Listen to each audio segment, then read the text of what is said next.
গাজা জুড়ে ইসরায়েলি হামলায় একদিনে আরও ৩২ ফিলিস্তিনি নিহত হয়েছে।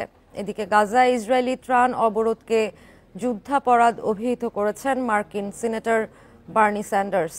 যদিও আন্তর্জাতিক আইন মেনেই উপত্যকায় অভিযান পরিচালনা করা হচ্ছে বলে দাবি করেছে তেল আবিব। বান্ডেল থাকলে প্রতি সেনমানিতে টাকা বাঁচবে। বিকাশ সেনমানি বান্ডেল কিনে জিতুন প্রতি লেনদেনে। গাজায় প্রায় ৫১ দিন ধরে ত্রাণ প্রবেশ বন্ধ রেখেছে ইসরায়েল। এতে উপত্যকায় তীব্র খাবার ও পানির সংকট দেখা দিয়েছে। ত্রাণ পেতে মরিয়া সেখানকার ফিলিস্তিনিরা।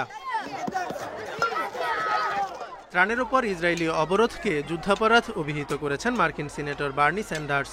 এক্স পোস্টে তিনি জানান, হামাসকে চাপে রাখতে ত্রাণ প্রবেশ করতে না দেওয়ার ইসরায়েলি বিবৃতি যুদ্ধাপরাধের প্রমাণ।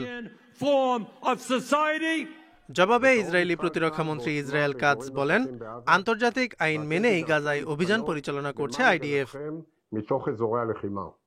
অন্যদিকে গাজার স্বাস্থ্য মন্ত্রণালয় বলছে, গাজায় পোলিও টিকা ঢুকতে দিচ্ছে না তেল আবিব। এতে জাতিসংঘের পোলিও টিকাদান কর্মসূচি স্থগিত রয়েছে। আর ঝুঁকিতে পড়েছে ৬ লাখের বেশি শিশু।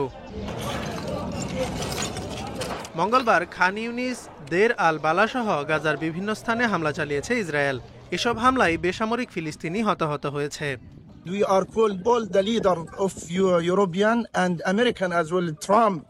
ইউরোপ আমেরিকার নেতাদের বলছি, আমাদের বাঁচাতে এগিয়ে আসুন। এখানে আমরা নিরাপদ নই, আমরা জানি না নিরাপদ জায়গা কোথায়।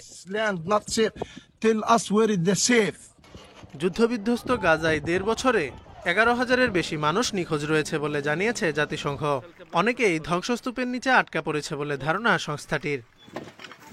Zobayer Hussain, Independent news.